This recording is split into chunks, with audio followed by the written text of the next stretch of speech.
Great, we're going to get started with today's webinar. My name is Dr. Emily Zawacki, and today I'm going to be talking about hydrology and topography topography using OpenTopography tools.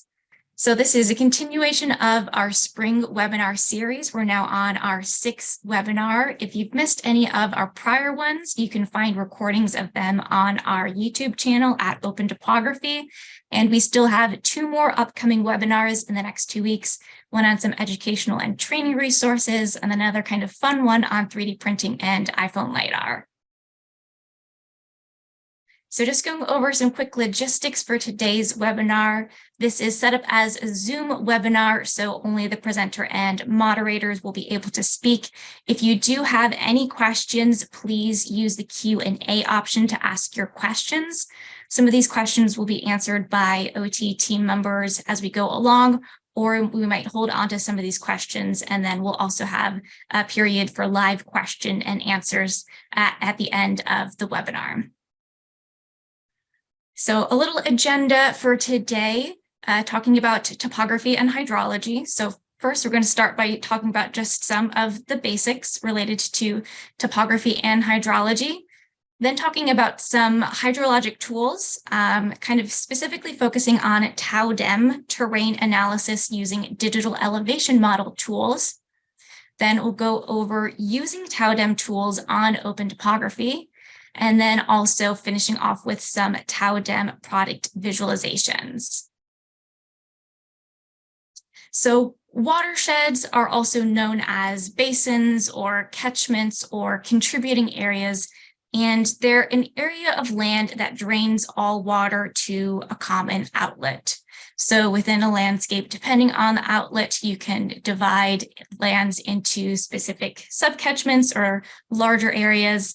And it is the topography that really defines the watershed and is what kind of forms a fundamental control on hydrology. So I know earlier in my courses, we would use contour maps, and with that topographic data, highlight and outline what would be the watershed. So it's really this topography that is this overlying control on how water is going to move across the landscape.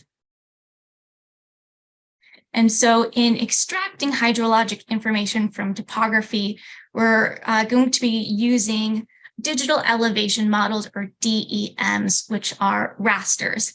DEMs are kind of a 2.5D digital representation of topography. And we had an earlier webinar talking more in depth about digital elevation models and rasters, but rasters are grid cells with information. So for example, you have a specific set cell dimension, that's your resolution. You could have each pixel representing, say, 1 meter by 1 meter. You could have coarser grained resolution, such as 30 meter by 30 meter, and each grid cell contains an elevation data. So you can see this is just the numbers of a raster data, imagining these as elevation numbers, and you could kind of reconstruct how this would end up looking kind of like a pyramid. So we're able to use our DEMs as tools to extract all of this information from the topography. Now, thinking a bit about DEMs and hydrology, there's one type of DEM called hydro-flattened DEMs. Now, these are purely cartographic enhancements, and these are going to remove artifacts from the LiDAR. So such as sometimes water bodies in LiDAR may have kind of weird, funky stripes in them. They're not kind of captured what looks normally. And so this kind of corrects that. These types of DEMs are required for USGS 3-depth DEMs. So this is kind of what you may find online. This is where water bodies would be considered to have a single elevation, and this elevation is estimated from the adjacent terrain, and so it's not representative of any measured water. So this is what's just considered a topographic DEM. This is just kind of more of a visual enhancement and ones you would be able to download and use directly online. But then there are also hydrologically enforced DEMs. So these are digital elevation models that are modified so that water bodies are level and that streams flow downhill. So these would contain specific surface modifications that can allow water to flow across a surface like it would in the real world. So for example, if you had road fills, these would be cut through at drainage culverts. So this instead is a hydrologic digital elevation model as opposed to the other topographic. So this is something that is specifically designed and created for hydrologic modeling. And we'll talk a little bit later on about some of the conditionings we do to digital elevation models so that we can use them to look at the hydrology. So there are a wide variety of tools that can help us extract and look at hydrologic information from topography. So I have used very frequently, and others may be familiar with ArcMap Toolbox and all the hydrologic tools there. From topographic data, you can extract a watershed or catchment. You can derive a stream network, various subcatchments or basins from within.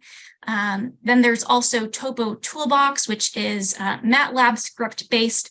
So this you can do some more detailed analysis. For example, this image is looking at different sinuosity along river channels. There's other toolboxes such as Land Surface Dynamics, Topographic Tools, LSD Topo Tools, and Whitebox Geospatial. So there's lots of different ways where we can use data from the topography to assess all these different hydrologic aspects. And what I'll specifically be talking about today, a subset of these tools, is called TauDEM, or Terrain Analysis Using Digital Elevation Models. TauDEM, it's a suite of DEM tools that are used to extract and analyze hydrologic information from topography. These tools were all developed by David Tarboton, who is at Utah State University. You can find TauDEM online. I believe they're currently running version 5. And the great thing is many of these TauDEM tools are available right on OpenTopography, both for high resolution and global topography data sets. So you can use OpenTopography's guided browser-based tools to generate TauDEM products directly in the cloud, as opposed to having to run them on your own processing software. And then you can then visualize these products in GIS software. So we're going to start by talking a little bit about TauDEM and how it works and kind of what we're extracting from our topographic data to look at this hydrologic information. So with TauDEM, it starts with a raw digital elevation model. Again, this is something that is not hydrologically enforced or conditioned. And the first step is doing some conditioning where we remove any pits in the digital elevation model. We want to make sure the land is a continuous surface over which water can flow. When you have a corrected digital elevation model, you can then determine the flow field. What direction would water flow from any given cell in your raster? And there's two different methods we'll talk about, which are called D8 and D infinity. From the flow direction and figuring out where would water flow across the landscape, you can then extract information about channels, watersheds, and other flow-related terrain information. And so with OpenTopography, the excellent thing is that you can run all of these processing tools. This is run at the San Diego Supercomputer Center. So you can access supercompute resources from your laptop via our web-based user-friendly interfaces. And so we've created parallels that can run these TauDEM tools much more easily than, say, if you're trying to run all this processing on your own machine. So starting off with kind of the first step in what TauDEM does and what you would do if you run these on OpenTopography is pit removal and correcting your DEM. So you may get artificial pits in your landscape from original DEM creation, and these have to be removed because these pits can become sinks and essentially would isolate parts of your watershed. And we need to be able to have a continuous surface to model the direction of flow. So it is a new digital elevation model that is hydrologically corrected, where these pits are filled, and it's a hydrologically continuous surface. From this corrected DEM, we can then calculate flow direction. So I'm first going to talk about the D8 flow direction method. This is the simplest model for water flow. So what this does is it models water flow from each cell to its steepest downslope neighbor. And it's called D8 because there are 8 different directions that can be coded and 8 different directions possible that the water may flow from cell to cell. So you can imagine each cell is part of your raster, and depending on the direction it's going, corresponds to a different direction, east, counterclockwise to southeast. So for example here, say we have our raster digital elevation model with our cell elevation values, and that is 30 by 30 meter. So if we want to see what direction would water flow from our center cell, we want to calculate, or TauDEM will calculate the steepest downslope neighbor. So this is where, would it go to the cell directly to the south, or would it go to the southeast? So based on calculating the steepest downslope, water would flow directly south here. So this is where, if you were coding this cell, this would have a code of 7 south. Water would flow to the south. So it's computing this for each cell in your raster. Which direction is it going? So from that, it creates this grid network. So you can see this is kind of, again, with not real data, but imagining that it's computed the steepest downslope direction. And again, there's 8 options that it can choose from. So you can imagine you're almost kind of connecting the lines and seeing a flow pattern here. And so we have our flow direction. Then from our values of flow direction, TauDEM will compute a contributing area. So this is calculating how many cells, including the cell itself, is water flowing into. So if you kind of like look at this network as an example, you can see there are some cells that are just itself, but then there are other cells where you'd have 2 flowing into it, since it counts the cell itself. So it creates a raster that determines how many cells would be flowing into that cell based on all the different flow directions. So we're getting this kind of contributing area across the landscape. But what we would want to do is be able to isolate a specific channel or look at our channel network. So what we would do is select, say, a threshold area. Say, I only want to show where I have at least 10 grid cells draining into it. So that's where you could isolate, and then it would show the contributing area, which would indicate your stream network, versus these low contributing areas, which we would leave as the hill slope. So that's D8. And our other method is D infinity, which is similar, but a little bit more complicated in terms of computing flow direction. So D infinity calculates the steepest outward flow direction. So instead of just having 8 discrete values to choose from, D infinity can distribute the flow direction between neighboring grid cells based on flow direction angles. So you can kind of sense the difference between D8 versus D infinity. So again, you can imagine here we have our raster grids. Slightly confusing, but the eight numbers here do not correlate to the D8, but it's again showing we're kind of using a base as east, and this is able to distribute the flow between cells. So it doesn't have to either choose the cell directly to the north, and it doesn't have to choose just the cell directly to the northwest. It can distribute this flow between cells.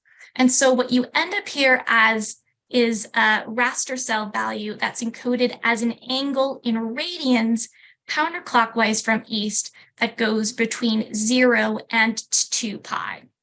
So here you have this more kind of continuous, infinite spectrum of flow directions. So this ends up being a bit more of an accurate representation of flow direction that isn't simplified, but you can imagine that this would be a little bit more compute and time and resource intensive, but that's a good thing where if you want to do this, the supercomputer power is going to do that for you. And so from this flow direction, it's the similar kind of same method in terms of calculating the contributing area and how many cells are flowing into each other. Now, one thing to kind of think about when we're looking at flow direction and also contributing area, trying to, deduce a stream network is something called edge contamination. So this occurs when your contributing area might be underestimated due to grid cells outside of the domain not being counted. So this is where we're kind of counting how many cells are flowing into each other. But you can see in this example here, it doesn't look like it's quite catching all the headwaters. So there's all these unknown grid cells and it doesn't really know what the contributing area is. So you can kind of end up with these kind of null values. So this is something, especially when using OpenTopography, try and ensure the area of the DEM you select includes your headwater region, or at least kind of most of the upper regions, because otherwise your trunk streams could result in no data because there's more topography out here that's when we need that information. And if you don't have it, you might have no data here. All right, so that's kind of the basics of TauDEM. So now we're going to run through kind of the operation within OpenTopography. So when you go on OpenTopography and run a TauDEM job, OpenTopography first will generate your DEM from a raw point cloud, unless you're already using raster data. Then you create your hydrologically correct DEM, removes the pits, and then you can select to generate either or both D8 or D infinity products. So you can calculate and compute D8 flow direction, which also will give you a slope layer, because again, it is computing the slopes between all the grid cells, and then a D8 contributing area. You also have your D infinity products with your flow direction, which again will give you a slope layer file. There's slightly different terminology, but catchment area and contributing area will be showing the same thing. And then there's an additional product from D infinity called the Topographic Wetness Index, which is kind of representative of hydrologic controls on the topography, which we'll try and touch on a bit at the end, is another product that is also generated. So you can go on OpenTopography and either access and look up our high-resolution topographic datasets or our regional and global topographic datasets. You can access, as an example here, either via the point cloud or the raster. And what you would do is you would select an area of interest that you'd like to process. I've chosen this specific dataset since you can see that the collection appears to almost be matched to what the basin itself is, since we won't be going through and these tools do not extract a basin. That is something you would have to separately do within GIS software. But I've drawn an area around my region of interest, and then we're going to choose our digital elevation model specifications. So with this, you first want to make sure you are choosing just ground points. We want to create a bare earth digital terrain model. And then with DEM generation, if you're computing from a point cloud, you can change the resolution of your digital elevation model. So many high resolution data sets will have a default of 1 meter. However, you can lower the resolution of your digital elevation model. And I'll show a little bit later why this may matter depending on what you're trying to do with your topographic analyses. Then along your processing steps, there's a section Hydrologic Terrain Analysis Products, TauDEM, and this is where you just click and select which TauDEM products you'd like to compute. So you must select hydrologically correct DEM, and then you would select flow direction and contributing area. So this is where you can choose either or both D8, but say you could not click just D8 flow direction and D infinity catchment area. They have to be corresponding. And again, this other topographic wetness index is only via D infinity.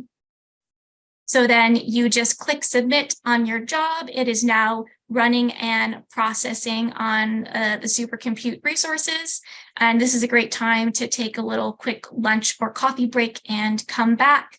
You can see this job took about 30 minutes to run in total.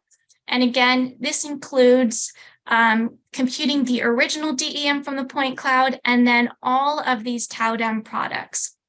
So you can see this is where there are additional slope files, and you can just click to download any or all of these products. And then you can extract them and then open them up in any of your preferred GIS software for analyses. And that was kind of specifically looking at a point cloud data set, but you can also use TauDEM products on existing raster data sets. So this would include even using SRTM data or some other lower resolution USGS data sets, such as 10 meter or 30 meters. And it would be the same. You select the region of interest, and here you would want to select just a digital terrain model. We want that bare earth surface. And then there's another box that comes up where you can, again, click to select any of the TauDEM products you would like to generate.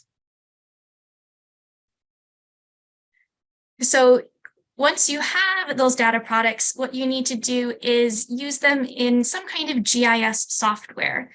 So on our YouTube account, OpenTopography, we have kind of detailed step-by-step tutorials, both for QGIS and ArcMap for the visualization of these products and kind of understanding them. But in the talk today, I'll kind of give a little bit more general step-by-step view of kind of looking at these products and kind of how we think about them and visualize them.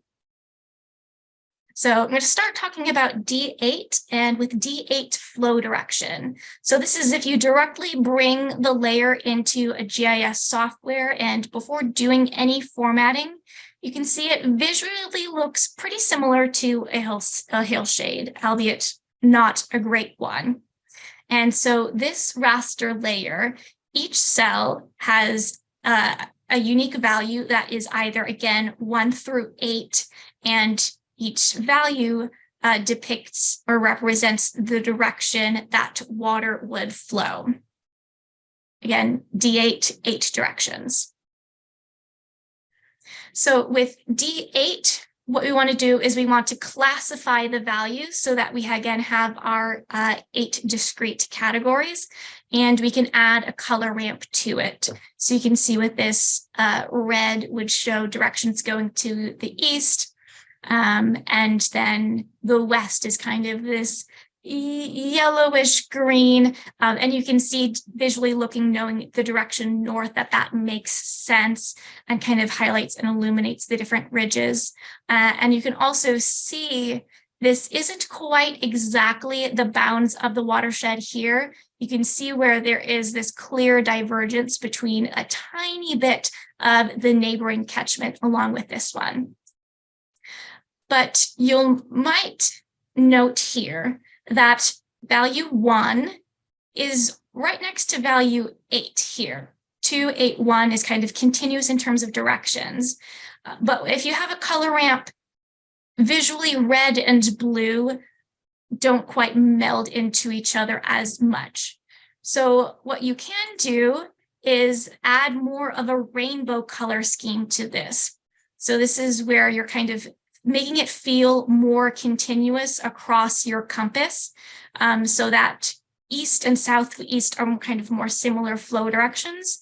And you can put more of a rainbow color scheme, and now you can kind of more clearly see, yes, this very much looks like stuff is flowing to the north, whereas we're getting kind of more south or east on the other side.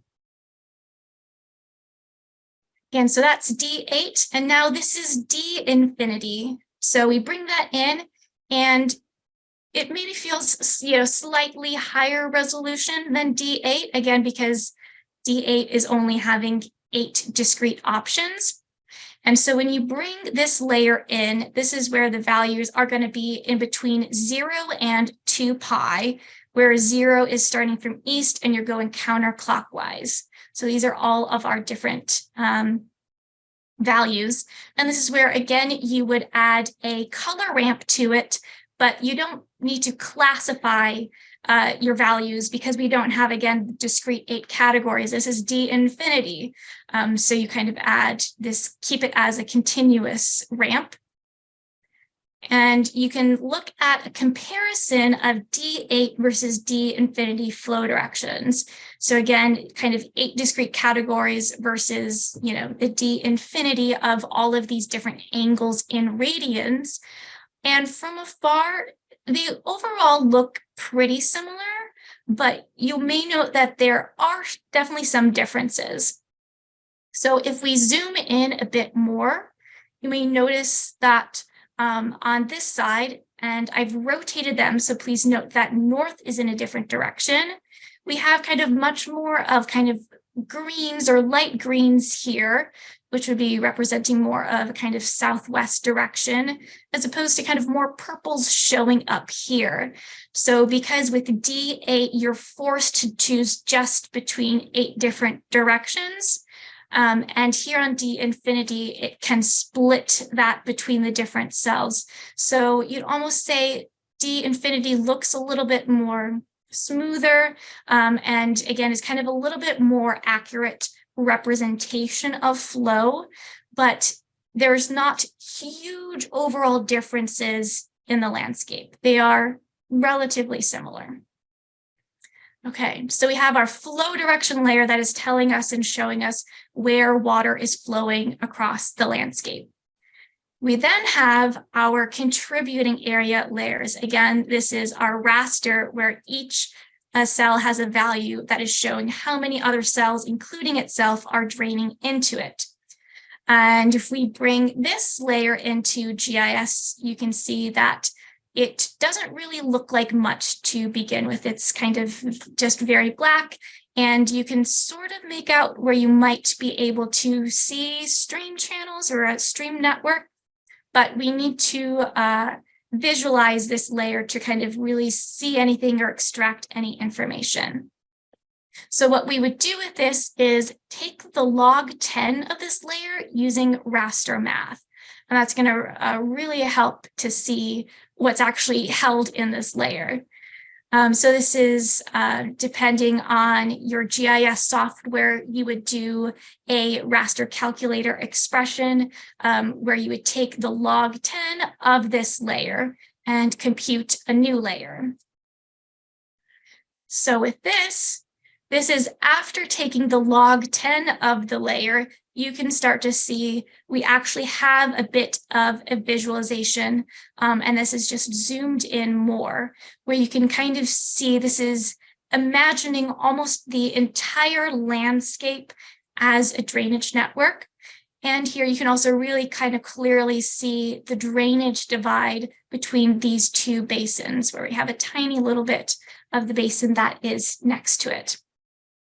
But with this, we want to add a color ramp to it instead of just having things in this kind of black and white gradient. So we can add a color ramp. And here, this is showing kind of the yellows are the very lowest contributing areas, meaning that there's very few other cells draining into it. And the kind of bluish purple darker colors are these higher contributing area cells. So again, this is where we're depicting more of what would be the actual channel network, cells that have many other cells draining into them. And again, this is showing the entire landscape, including hill slopes as kind of like this hypothetical channel network. But hill slopes and channels are fundamentally different, and hill slopes do have the majority of the landscape. So we'll continue on in steps where we want to just show the channels and isolate them based on higher contributing areas. But first, I wanted to show an example of how the resolution of your digital elevation model can influence how your contributing area layer might look. So on the left, we have a 1 meter digital elevation model, and then on the right is a 10 meter. So with a 10 meter DEM, if you're just looking to do a visualization, this is where you can right away see a lot more information. Whereas obviously, if you have a 1 meter digital elevation model, there's so much more detail captured in there. So perhaps you might want a high resolution if you are doing specific modeling or computation. But if you're looking at a visualization, having a lesser resolution DEM or higher space to grid cells, you can see a little bit more of the broad scale features in the landscape and within the basin. So I'm going to use the 10 meter DEM now just because it is a little bit of an easier visualization to see. Because this, again, with these dark colors, you can see what would be extracted as a stream network. So the next step that you would do is try and isolate just the channel network. Again, we don't want to show all the hill slopes. So what we have to do is choose a threshold area where this is essentially an arbitrary value that you choose. It will vary depending on landscape to landscape, but it is this value where below it is showing hill slopes and above it is showing your channel network. So if you look at our scale bar here, kind of it goes from 0 to about 5.8. And keep in mind that we took the log of this layer. So in terms of the actual contributing area, the values would be 10 to whatever value this is. So you might say, let me choose a value here of 3.5 or 4 as this threshold value, where below it is hill slopes that we don't show, and above that, these high contributing areas is what actually is our stream network. So again, you can use some raster math and raster calculator, and the exact expression will vary a little bit depending on the GIS software that you use. But with this, we essentially want to create it where we only show values that are equal to or above our threshold value. So say if you wanted to have a threshold of 3.5 or 4, and again, this is not a specific value. It is one that you might have to kind of test a little bit. It will not be the same between DEMs. It will even be slightly different between if it's a D8 versus D infinity product.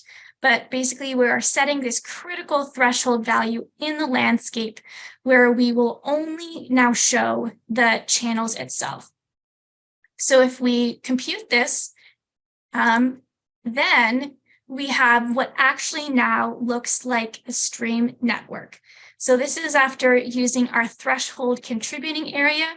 So we're only showing cell values that are above this certain contributing area. So kind of all of our hill slopes go away because they are not our channels.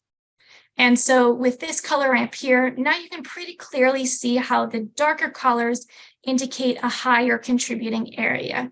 That at the very top of our headwaters are kind of lighter colors, and you can depict larger contributing areas as we get to our outlet here. So here's a kind of visual example of depending on if you chose a high threshold value where we're kind of really just showing the largest basic stream network versus if you chose a lower threshold area. And so you can see this is much more detail in the landscape. And this would be kind of not necessarily accurate depending on kind of the stream network.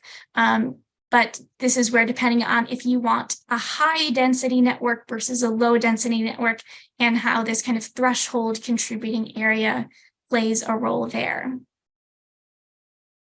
And once you have your products, you can do cool things like actually visualize them on the topography.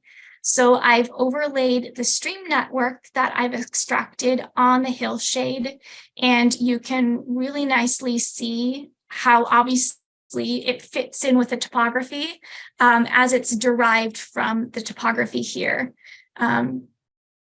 And then you can also do visualizations if you have a flow direction layer. So this is a 3D view within QGIS, but you could also use ArcScene and kind of overlay these layers on top of your digital elevation model and explore the topography. And this is where your flow direction is almost used as a byproduct layer in terms of really getting your contributing area and your stream network, but this also visually has a lot of information and is a cool product to look at.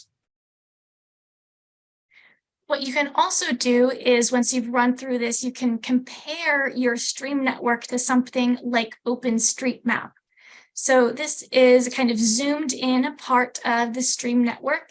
Again, this is computed just from the topography, and in some parts you can barely even see what's mapped in OpenStreetMap because it maps up kind of perfectly with it. But otherwise you can see maybe slight differences.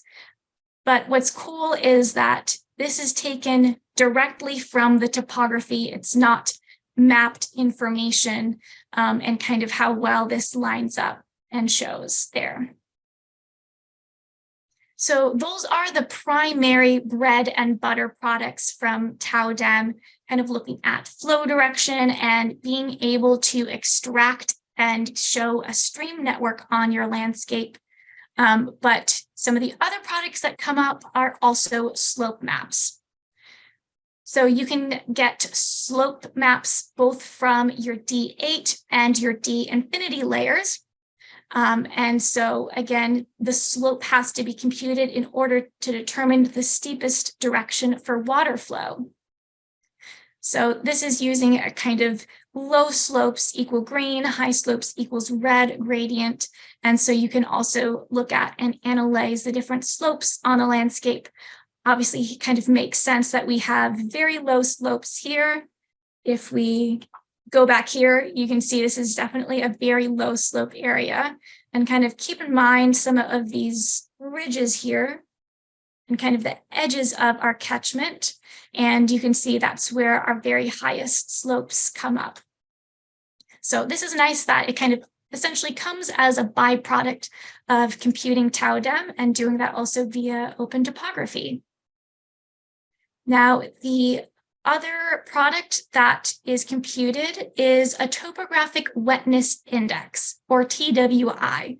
So this again is only from D infinity products, and this is generally calculated based on the contributing area and the slope. And what this is helping to show a topographic control on hydrologic processes. So oftentimes this is used as an indication of depth to water table or as a proxy for soil moisture. So I don't have a snippet of the color ramp I used here, but this goes from red to blue. And if you notice here, kind of where the blues show up essentially illuminates largely where the channel network is.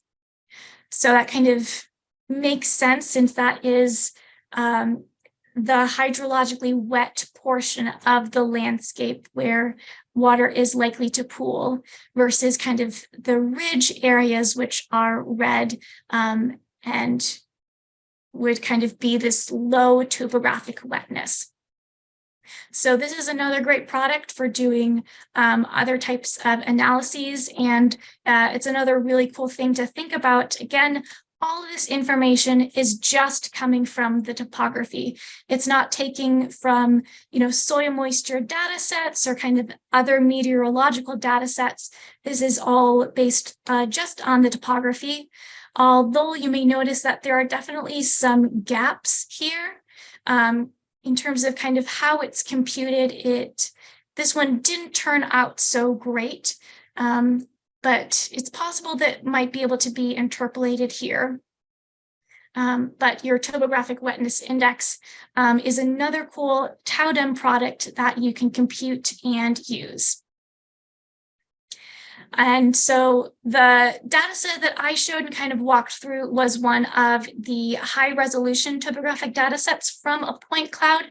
But again, you can use raster data sets and the regional and global topographic data sets on OpenTopography, and also compute and generate TauDEM products. So you can see even on different types of landscapes, how water flows and kind of what a stream network would be. So this is looking at Mount Hood. This was using USGS 10-meter raster data. And I believe I just used D8 products for this, but you can see kind of a extracted stream network on Mount Hood. This is also where it's kind of a cool visualization, even just looking at flow direction, since it's such a kind of a discrete landscape. But this is where you don't have to just think of classical basins. There are other kind of cool features and landscapes that you can compute these products and look at with that.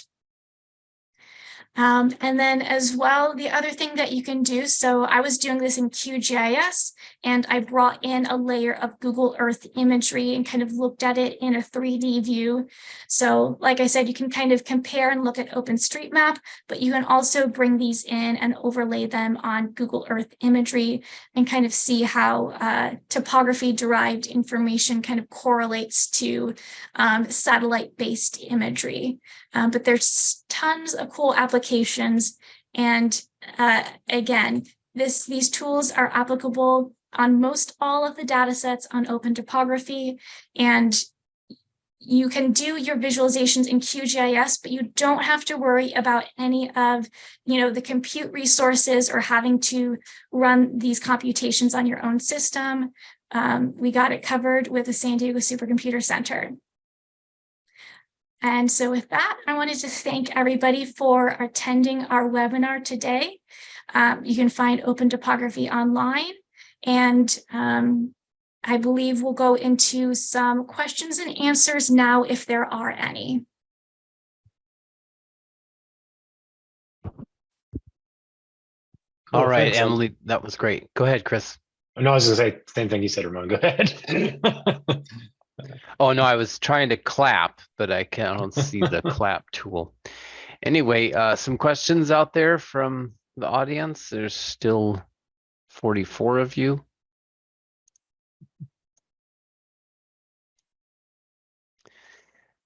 Let me get a few of them started, and then maybe, oh wait, there's one. Oh, thank you. Yep.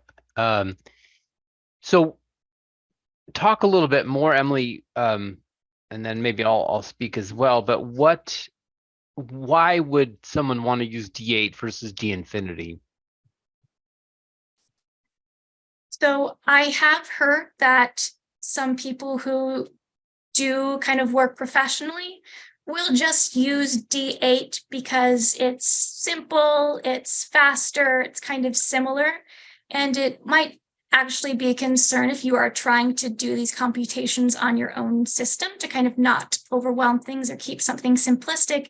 But if you really are trying to do, very specific hydrologic modeling, and especially if you can take advantage of supercompute resources, D infinity is kind of the more enhanced way to look at flow direction, where you have kind of all these options of angles of flow versus just 8 directions. Thanks. Yeah, I think that's right. I think it's important for people to be able to look at both of them and depending maybe on the research question, choose the one that kind of depicts the processes in a way that's more useful to them. I will say that in some kind of lower gradient and sort of broader environments, the D-infinity is sometimes a little bit more realistic because it's able to show a little bit of divergence of the flow, whereas the D8 is a really strict focuser of flow. And so that's something. Questions or comments from our audience?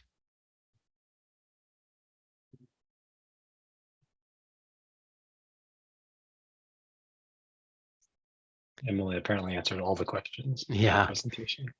Well, I'll ask another one and add some more as well. So what about the critical area you talked about, and you chose 10 to the 3.5 for, I guess, for in square meters.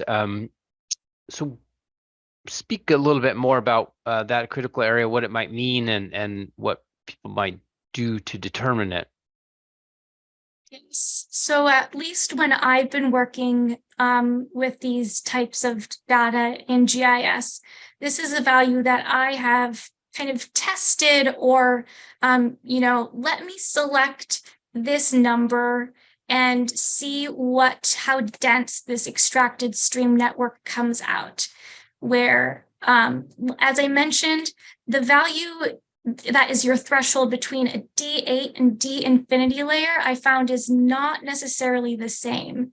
So I have essentially kind of tested and selected, let me try this number, which, seems like it kind of might be a high enough value, and see what the extracted network comes out looking like. I know I chose too low of a value if I'm really seeing too much coming on the hill slopes. And so this is where it at least has been a little bit less concrete, that there's not, this is the value to choose. It's kind of looking at what is my range of contributing area values, and what appears high enough, a large enough area where I'm going to capture my channels rather than the hill slopes. Yeah, that's a very good answer. Yeah, I would say that also if people wanted to, this is a place where you can look at other data like the, satellite imagery or something to really look for evidence for kind of the beginning of the stable drainage network. And so, those fingertips of the drainage network, which are defined by that critical area in this analysis, are hopefully evident, by observation. And so that's another piece of that trial and error. But certainly the power of the on-demand on OpenTopo, sort of assets here lets people do it, as you said, kind of in an experimental, iterative way. So we got some kudos out there, but any questions?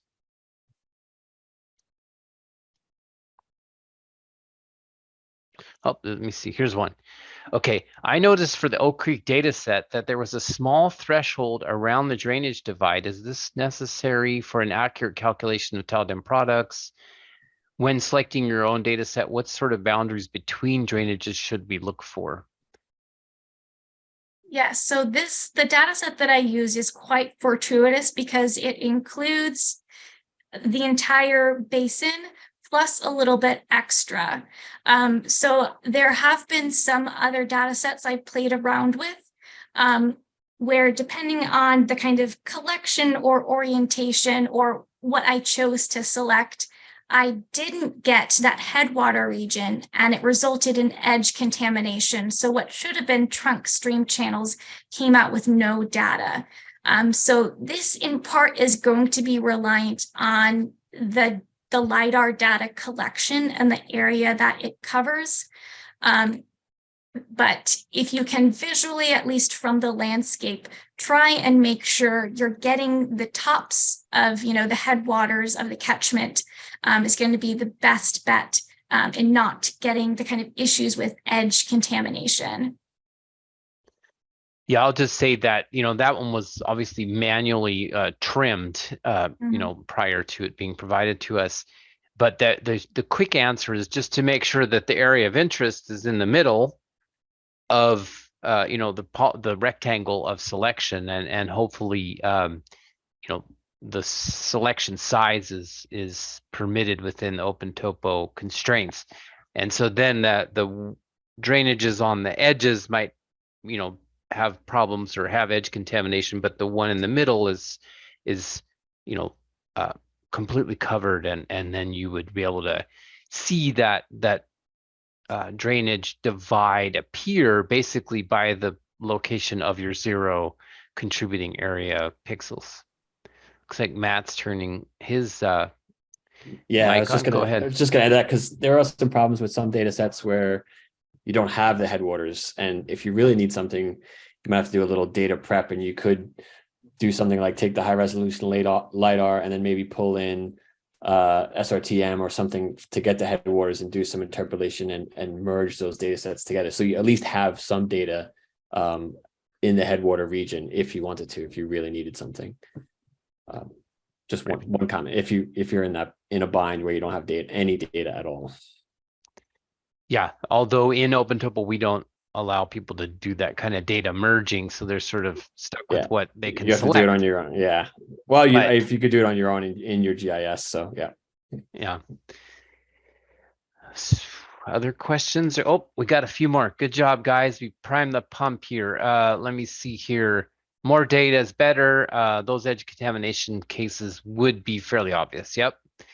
And let me see then.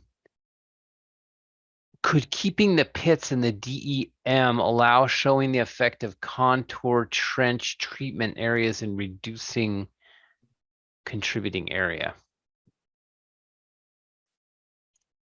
So I think some of the concern with the pit removal are even just artificial pits that are a result of initial DEM generation rather than specific parts of the landscape. I have not done too much more in terms of kind of hydrologic enforcing of DEMs. If you were to do that, that is kind of separate, processing outside of OpenTopography. But I believe, at least from kind of the TauDEM documentation, a big concern is artifacts from original DEM generation kind of impact on hydrologic flow. That's good. Yeah, I mean, what I would say is just trial and error. Do it, with and without. Although is there logic in the OpenTopo system? Can you? I mean, it has to do pit filling, right? Like we can't. Yes. Okay, it has to first have the hydrologically correct DEM in order to compute any of the other products. Right. So the trial and error would have to be done on your desktop where you try to go around that constraint and just see what it would look like. But yeah, I was going to add, like, this filling, hydrologic correction filling the landscape is tricky, especially if the channels are complex and like they're multiple pixels wide and they have high points in them and things like that. Like, sort of the filling is sort of like this like conceptual smoothing of the channel, some of which is probably real. Some of those complexities that get filled in are actually real. They represent a boulder in the middle of the channel or some other feature, right? So. Yeah, that's well said. And that's an issue then with high-res data. So when we first started doing TauDEM on the 1 meter DEMs, they, kind of sort of a brute force cleaning out of some of the channels to force the pits to be filled, which is unrealistic. So, that's something to be aware of. I think as Emily found sort of intuitively, her demo was really nice with the 10 meter pixels. And so, you don't always end up, the high res data isn't always that helpful for some applications of the computations that she's talking about. We tended to have to degrade the data to get sort of what we wanted if we're looking at things further downstream. Right. Yeah. Like basically, just because you can run TauDEM on a 0.5 meter or 1 meter DEM doesn't mean it's actually the best, the best approach. Maybe using, and this is the nice thing about OpenTopo is you can take a data set that starts as a point cloud and grade it 3 meters and then try it and versus at 5 versus at 1 and sort of see what the result is. Exactly. How about some more questions? Still have 34 of you out there. Anyone?